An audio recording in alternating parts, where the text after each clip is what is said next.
Baakiyalakshmi serial next பிரேமோ என்ன மாதிரியான twist ஆக்க போகுதுன்னு பார்க்கலாம். கோபி பயங்கர டென்ஷன்லையும் ரொம்பவே பயங்கர கோபத்தில் ராதிகா கிட்ட வந்து புலம்பிக்கிட்டு இருக்காங்க.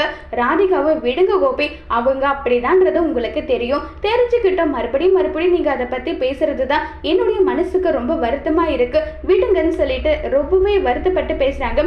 உடனே கோபி கிட்ட வந்து கோபியோட அத்தை வந்து, அதாவது ராதிகாவுடைய அம்மா வந்து கேட்குறாங்க, அதை எப்படி விட முடியும் ராதிகா, பார்த்தேல எல்லாரும் முன்னாடி கோபி மாப்பிள்ளையை வந்து எந்த அளவுக்கு அவங்க அசிங்கப்படுத்தினாங்க, இதையெல்லாம் தேவையான்றாங்க. சரி, அவங்க தான் சொல்லிட்டு சேர்த்திருக்காங்களே, அதுக்கப்புறம் என்ன பண்ண முடியும், என்னுடைய மாமியாரும் விட்டு கொடுக்க மாட்டேன்னு சொல்லிட்டாங்க, இதுக்கு மேல என்னதான் பண்ண முடியும் சொல்லுங்க, நீங்களே சொல்லுங்கன்னு சொல்லிட்டு கேட்குறாங்க.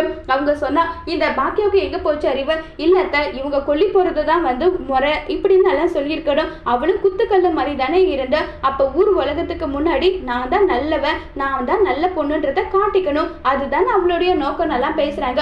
இல்ல அப்படியெல்லாம் கிடையாது, பாக்கியா மேல எனக்கு நிறைய நம்பிக்கை தெரியும், அது இல்லாம அவளுடைய மாமனாரை அவ எப்படி பார்த்துக்கிட்டா அது எல்லாமே எனக்கு தெரியும், அவ கொல்லி போட்டதுதான் சரி எனக்கும் தோணுதுன்னு சொல்லிட்டு ராதிகா சொல்றாங்க.